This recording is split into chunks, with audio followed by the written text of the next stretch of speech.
सोचिए, एक देश जिसे दशकों तक कमजोर समझा गया, जिसे उसके ही दोस्त ने युद्ध में अकेला छोड़ दिया था, वही देश अचानक अपने सबसे बड़े दुश्मन को भारतीय हथियारों के दम पर करारा जवाब दे रहा है।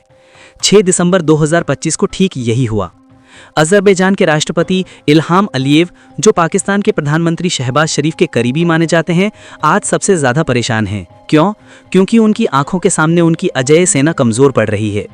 उनकी महंगी मशीनों को भारत के मेड इन इंडिया हथियार एक एक कर तबाह कर रहे हैं।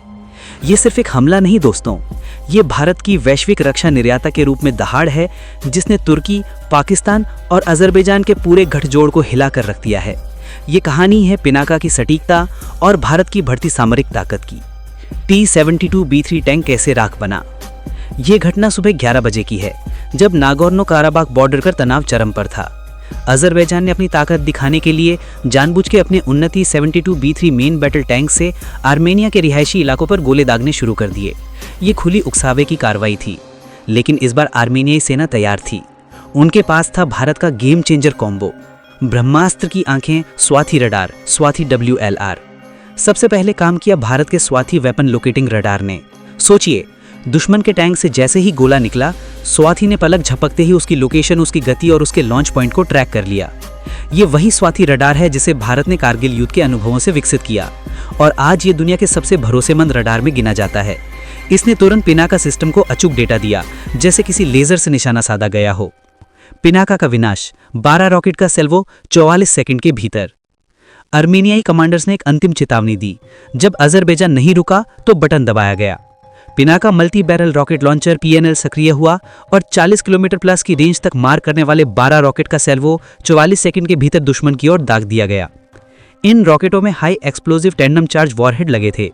ये वॉरहेड इतने शक्तिशाली होते हैं कि किसी भी आधुनिक टैंक के सबसे मजबूत कवच ERA को चीरकर उसे भीतर से ध्वस्त कर देते हैं। नतीजा, अजरबैजान का करोड़ों डॉलर का T-72B3 टैंक कुछ ही सेकंडों में टुकड़ों में बदल गया। इंजन, क्रू मेंबर सब कुछ जलकर राख हो गया। ये सिर्फ एक मिलिट्री हमला नहीं दोस्तों, ये भारतीय तकनीक और आर्मेनिया के नए आत्मविश्वास का प्रदर्शन था। 2020 की वो दर्दनाक हार। क्यों हुआ रूस से मोहभंग? आर्मेनिया आज जो जवाबी कार्रवाई कर रहा है, उसकी जड़ें 2020 के 44 दिवसीय युद्ध में हैं। ड्रोन का कहर। उस युद्ध में अजरबैजान ने तुर्की के बैरक्टार TB2 और इजराइल के हार्पी कामिकेजी ड्रोन का इस्तेमाल कर आर्मेनिया के 200 से ज्यादा टैंक और 70 से ज्यादा बख्तरबंद वाहनों को खत्म कर दिया था। आर्मेनिया के पास ड्रोन हमलों का कोई प्रभावी जवाब नहीं था। आर्मेनिया पारंपरिक रूप से रूस पर निर्भर था, लेकिन युद्ध के समय रूस ने या तो जरूरी सप्लाई नहीं भेजी या देर से भेजी। इस विश्वासघात ने आर्मेनिया को मजबूर कर दिया कि वो अपनी सुरक्षा के लिए नए विश्वसनीय और स्वतंत्र पार्टनर की तलाश करे। यहीं पर भारत एक मजबूत, गैर पश्चिमी और भरोसेमंद पार्टनर के रूप में सामने आया। 2020 में स्वाति रडार से शुरू हुई पार्टनरशिप ने 2022 में $250 मिलियन की पिनाका और एंटी टैंक मिसाइल डील के साथ उड़ान भरी। भारत का आर्मेनिया को हथियार बेचना सिर्फ एक व्यापारिक समझौता नहीं, बल्कि एक गहरी भू राजनीतिक शतरंज की चाल है। भारतीय हथियार मेक इन इंडिया, सामरिक महत्व, game changer. Pinaka MBRL 6 launcher, दुश्मन की आर्टिलरी और टैंकों पर सटीक, तेज और बड़े पैमाने पर जवाबी हमला।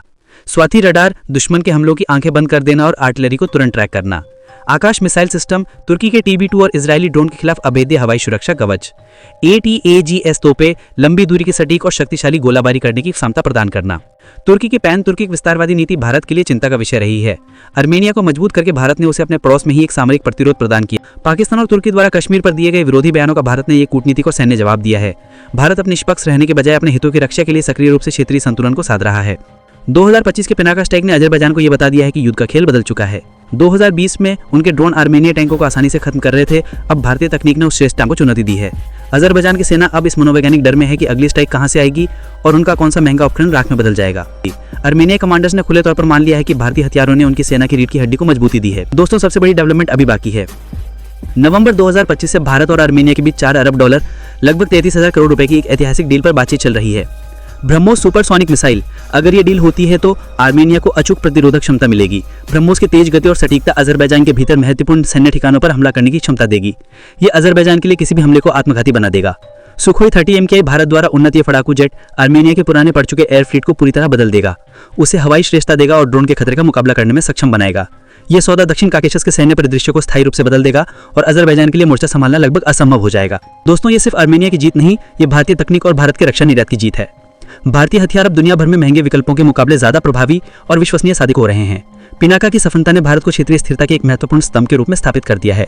अब आपकी बारी है। नीचे कमेंट्स में हमें जरूर बताइए कि भारत को आर्मेनिया को ब्रह्मोस और सुखोई जैसे और हथियार देकर इस साझेदारी को और मजबूत बनाना चाहिए।